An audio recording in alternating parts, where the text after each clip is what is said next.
Kuldeep Bishnoi Facebook पर live आके ने बोले आदमपुर क्षेत्र के भले को देखते हुए मैंने सत्ता पक्ष में जाते उनका मुआवजा दिलवा दिया है। तो उनसे सवाल करने के लिए और उनसे जवाब लेने के लिए आज हम यहाँ बैठे हैं कि वो मुआवजा कहाँ है जो आप लोगों ने दिलवाया। बिश्नोई जी का काफिला वहां से जा रहा था तो कुलदीप बिश्नोई जी के पर्सनल लोग आकर के उनको उठाने का प्रयास करते हैं, लेकिन वो नहीं उठते। उसके बाद वो ये कहते कि इलेक्शन जो है वो 4 दिन का है और 4 दिन के बाद 5वां दिन हमारा है, हम आपको देख लेंगे आप क्या करोगे और क्या नहीं करोगे। एक धमकी दी कुलदीप बिश्नोई के आदमी। आदमपुर के अंदर ये चाह रहा है कि विधानसभा में कहीं ना कहीं बच्चे को सेट कर दिया जाए ताकि हमारी जो ईडी है, छापेमारी, हमारे जो बिजनेस है उनके ऊपर जो है कोई इफेक्ट ना पड़े।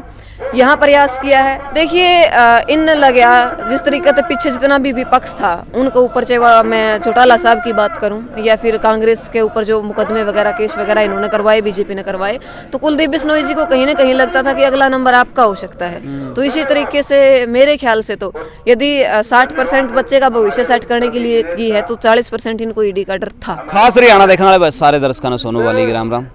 आदमपुर में और आदमपुर के बालसमंद गांव में हाँ, जहां पर धरना लगाए किसान बैठे हैं, क्योंकि एक वीडियो कुलदीप बिश्नोई की वायरल हुई थी जिसमें दावा कराया गया था कि भाई मुआवजा वगैरह सारा सुधा मिल गया है। रीमन नैना हमारे साथ में है जो एक जाना पहचाना चेहरा है, कोई परिचय की मोहताज नहीं है, किसान आंदोलन में भी खूब इसी काम कराया है और आज भी किसानों की लड़ाई या लड़न लाग रही है। राम राम जी। राम राम। तबीयत बहुत अच्छी है।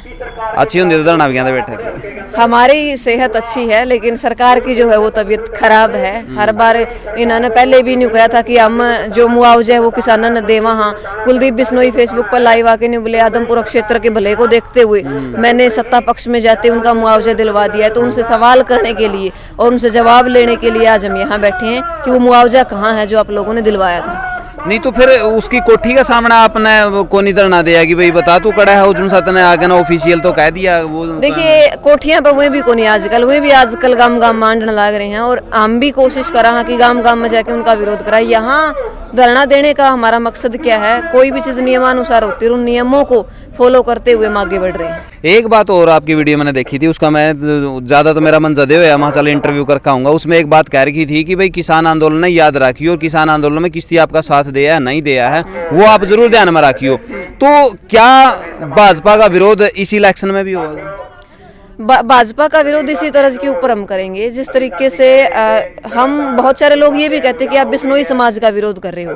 हम उसके अंदर बिश्नोई समाज का विरोध नहीं कर रहे। बिश्नोई समाज ने पहले भी इलेक्शन यहाँ से लड़ा है कुलदीप बिश्नोई जी ने, और यहाँ की जनता ने बहुत मान सम्मान के साथ उनको विधानसभा में भेजा था। और आज 750 किसानों की शहादत को देखते हुए हम ये चाहते हैं कि उस किसान आंदोलन को याद रखते हुए जिस तरीके से बार बार लाठीचार्ज का आदेश ये लोग देते थे, आंसू गैस के गोले ये लोग हमारे ऊपर फेंकते थे, कि उन सारे दर्दों को याद रखते हुए हमारे उन बूढ़ों की तरफ देखते हुए जिन्होंने लगभग 6 के 6 सीजन जो है 6 की 6 ऋतुएं जो है Tikri border, Singhu border, Ghazipur border, Dhansa border के ऊपर बिता दी हैं, उनके दुख को देखते हुए कम से कम आप याद रखना, उन शहीद परिवारों को आप देखना, उनकी आत्माओं की शांति के लिए आप कम से कम बीजेपी को वोट मत देना। तो काले झंडा की एक वीडियो भी वायरल हुई थी, शायद कल की थी। देखिए गुरुवा खैरमपुर है, हमारे भाई खैरमपुर स्कूल है जो उसके अंदर धरना चल रहा है। लगभग 124 लड़कियां वो वहाँ धरने के ऊपर बैठी हैं, उनके पास कोई टीचर्स नहीं है पढ़ाने के लिए। जब कुलदीप बिश्नोई जी का काफिला वहां से जा रहा था तो कुलदीप बिश्नोई जी के पर्सनल लोग आकर के उनको उठाने का प्रयास करते हैं, लेकिन वो नहीं उठते। उसके बाद वो ये कहते कि इलेक्शन जो है वो 4 दिन का है और 4 दिन के बाद 5वां दिन हमारा है, हम आपको देख लेंगे आप क्या करोगे और क्या नहीं करोगे।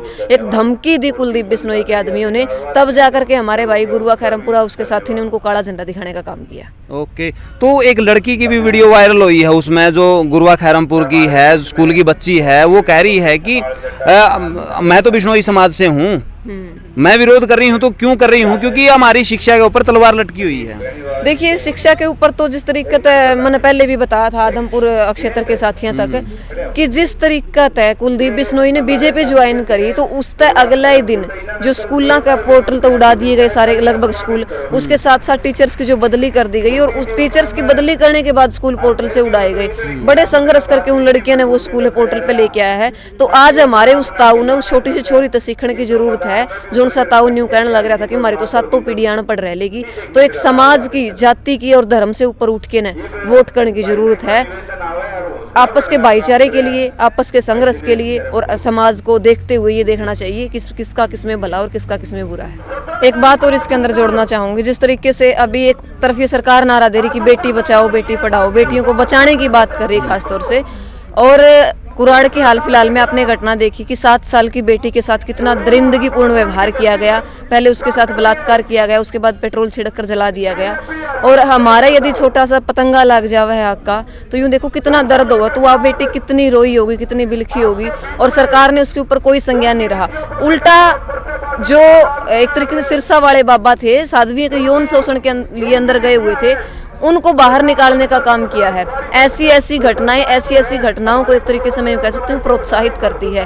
एक तरफ लड़कियां धरने के ऊपर बैठी, स्कूली लड़कियां 500 लड़कियां एक साथ बैठी अपने स्कूल को बचाने के लिए, और दूसरी तरफ कहीं ना कहीं हमारा समाज ये कह देता है कि लड़कियों की गलती है, कपड़े छोटे हैं, बहुत सारी बातें बनती है।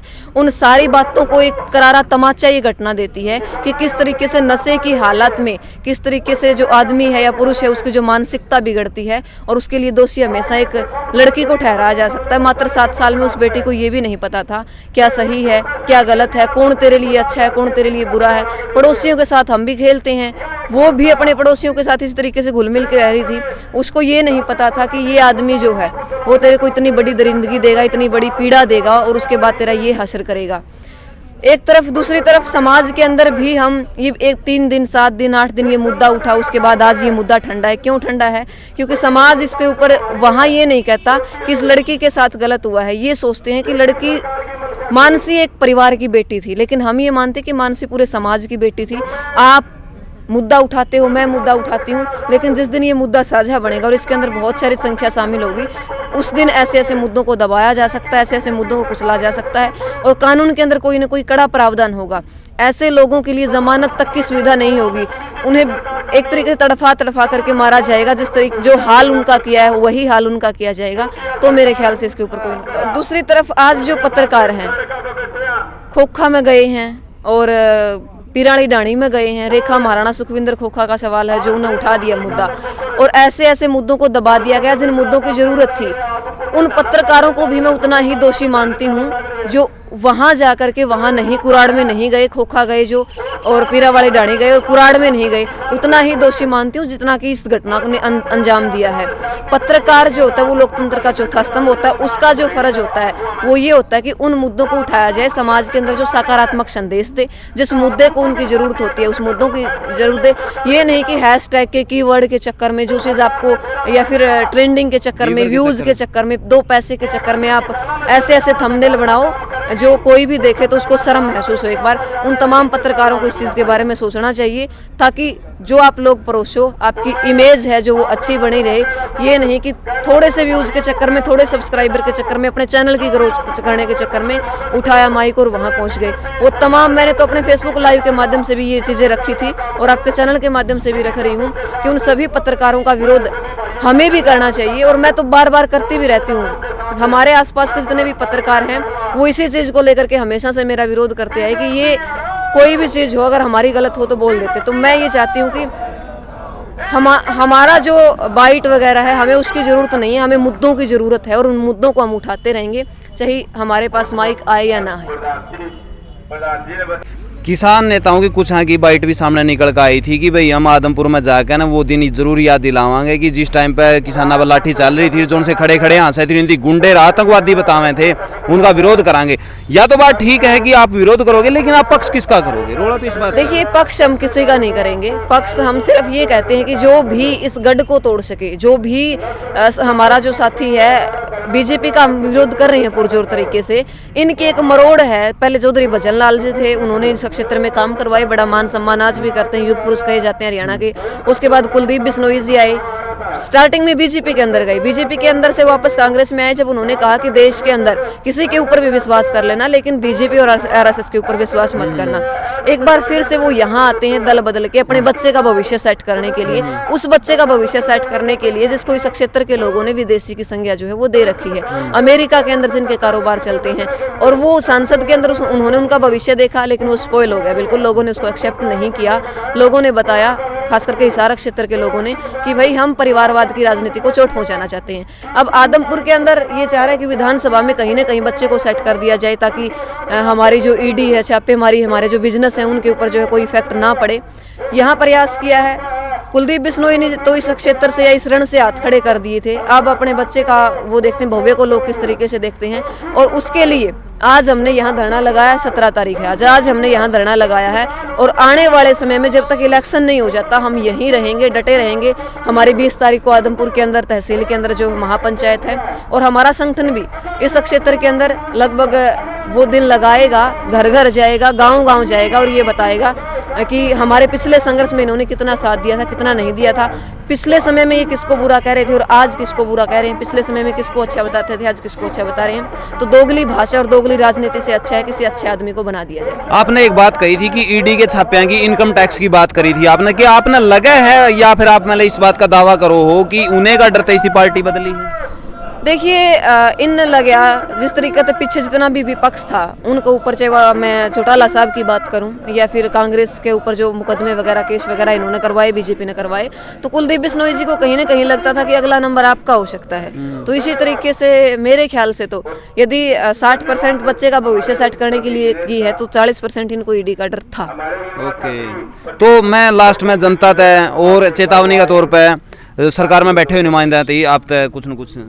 मैं तो सिर्फ इतना ही कहूँगी कि कौन अच्छा है और कौन बुरा है इसको पहचानते हुए दल बदलने की, मैं तो ये कहती हूँ कि जो आदमी सिर्फ और सिर्फ सीट के चक्कर में, सिर्फ और सिर्फ टिकट के चक्कर में दल बदल लेता है, जो विधानसभा में बैठने के चक्कर में, कुर्सी के चक्कर में दल बदल लेता है, वो आदमी कभी भी आपका भला नहीं कर सकता। मुआवजे दिलेगा ना चेतावनी कुछ? यही कहती हूँ, या तो मुआवजा दे दिया जाए, अदरवाइज पहले शिक्षा, पहले मुआवजा, पहले बीमा क्लेम, उसके बाद वोट की आप कोई ना कोई उम्मीद लगा सकते हैं, वरना कुछ नहीं। बिल्कुल।